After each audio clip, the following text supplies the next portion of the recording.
உங்கள் சமையலோட ருசியை கூட்ட அம்மா சமையலோட மசாலா வாங்கி சமைச்சு பாருங்கள். அதோட சுவையே தனியாக இருக்கும். நம்மளோட வெப்சைட் லிங்க் வந்து கீழே கொடுக்குறேன். வெப்சைட்டில் நீங்கள் ஆர்டர் போட்டுக்கலாம். நம்மக்கிட்ட மசாலா, வத்தல், வடகம், ஊறுகாய், முறுக்கு மாவு, அதிர்ச மாவு, சீடை மாவு, இந்த மாதிரி எல்லா வகையான மாவு வகைகளும் நம்மக்கிட்ட கிடைக்கும். வணக்கம், நான் உங்கள் அம்மா சமையல் மீனாட்சி. இன்னைக்கு சூப்பரான போலி தான் பண்ண போகிறோம். பருப்பு போலி தான் பண்ண போகிறோம். இந்த லீவில் பசங்களுக்கு ஸ்நாக்ஸ் வந்து என்ன செஞ்சு கொடுக்கறது அப்படின்ட்டு நமக்கு தெரியாது. இந்த மாதிரி ஸ்நாக்ஸ்லாம் செஞ்சு கொடுத்தீங்கன்னா சாயங்கால நேரத்தில் சாப்பிடுவாங்க. பகலில் கூட அந்த 11 மணிக்கு 12 மணிக்கு முன்னாடி பசங்க வந்து ஸ்நாக்ஸ் கேட்டாங்கன்னா இந்த மாதிரி கூட செஞ்சு கொடுக்கலாம். நிறைய பேத்துக்கு போலி பிடிக்கும். இன்றைக்கி நம்ம பருப்பு போலி பண்ணலாம். எப்படி பண்ணுறதுன்னு பார்க்கலாம் வாங்க. மைதா 1/4 கிலோ எடுத்து வச்சுருக்கேன். மைதா மாவு வந்து 1/4 கிலோ எடுத்து வச்சுருக்கேன். ஏலக்காய் பொடி வந்து நம்ம தேவையான அளவு சேர்த்துக்கலாம்.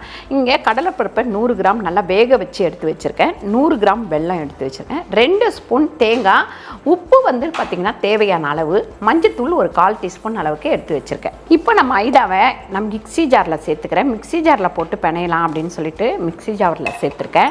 நீங்கள் கையில் பிணைஞ்சதுனால பிணைஞ்சிக்கலாம். இப்போ உப்பு வந்து பார்த்திங்கன்னா ஒரு 1/4 டீஸ்பூன் அளவுக்கு உப்பு சேர்த்துருக்கேன். மஞ்சத்தூள் பார்த்திங்கன்னா நான் 1/4 டீஸ்பூன் சேர்த்துருக்கேன். கொஞ்சமாக இதில் எண்ணெய் ஊற்றிக்கலாம். ஒரு 2 ஸ்பூன் அளவுக்கு எண்ணெய் ஊற்றிக்கலாம். எண்ணெய் ஊற்றிட்டு தண்ணியும் கொஞ்சம் ஊற்றிடலாம். தண்ணி வந்து பார்த்திங்கன்னா இந்த கப்பில் நான் அளந்து ஊற்றுறேன். முதல்ல 2 கப் அளவுக்கு நம்ம தண்ணி ஊற்றிக்கலாம். வேணும்னா அப்புறமா ஊற்றிக்கலாம். இப்போ இந்த மாவை ஃபஸ்ட்டு வந்து லெஃப்ட் சைட் சுற்றிக்கலாம். அதுக்கப்புறம் பார்த்திங்கன்னா ரைட்டில் சுற்றிக்கலாம். இந்த மாதிரி மிக்ஸ் ஆகிடும். நமக்கு நல்லா ஒரு 2 சுற்று சுற்றினிங்கன்னா மிக்ஸ் ஆகிடும். அதுக்கப்புறமா நம்ம மறுபடியும் 2 கப் அளவுக்கு இதுலேயே தண்ணி ஊற்றிக்கலாம்.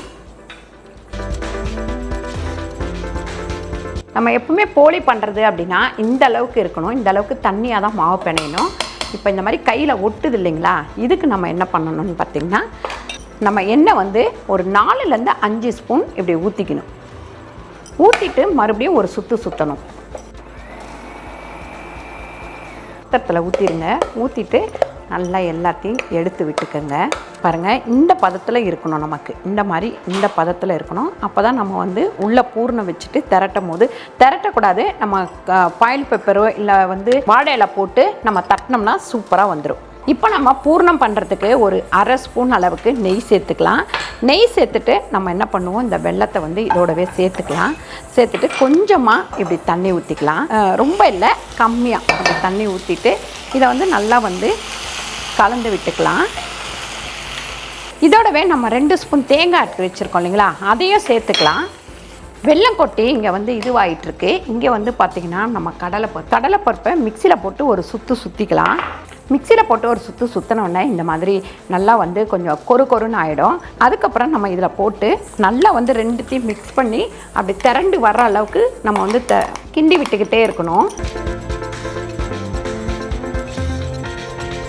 பாருங்கள், இந்த மாதிரி நம்ம கிண்டி விட்டுக்கிட்டே இருந்தோம்னா இப்படி பாத்திரத்தில் ஒட்டாமல் சூப்பராக திரண்டு வரும். இதுதான் வந்து நமக்கு பூர்ணம் செய்கிற ஸ்டேஜ்.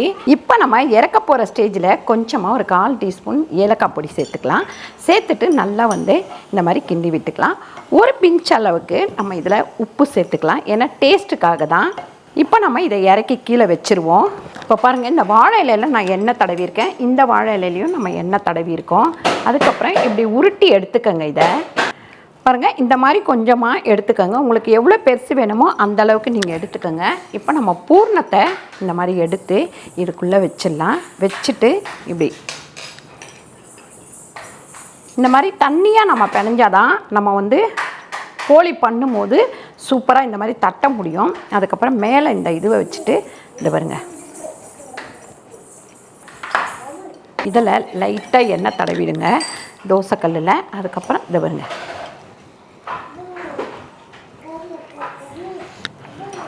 இந்த மாதிரி போட்டுட்டு ஒரு 2 நிமிஷம், அப்படி 1 நிமிஷம் கூட வேண்டாம். அதுக்கப்புறம் இப்படி திருப்பிடுங்க. நல்லா 2 பக்கமும் திருப்பி போட்டு வேக வச்சு எடுத்துருங்க. கொஞ்சமாக நம்ம இதில் எண்ணெய் சேர்த்துக்கலாம். நான் எண்ணெய் வந்து கடாயில் ஊற்றினேன். இப்போ மறுபடியும் நான் வந்து இந்த கரண்டிலே இப்படி தொட்டுட்டு இந்த மாதிரி தடவிக்கலாம். இன்னும் கொஞ்சம் மாவு வந்து திக்காக எடுத்திங்கன்னா உங்களுக்கு இப்படி இந்த மாதிரி உடையாது. பாருங்கள், இந்த மாதிரி எண்ணெய் தடவிடணும். எண்ணெய் தடவிட்டு இந்த மாதிரி மாவு இந்த மாதிரி தட்டுங்க. தட்டிட்டு அதில் வந்து பூர்ணம் வச்சுக்கலாம். வச்சுட்டு இந்த மாதிரி எடுத்து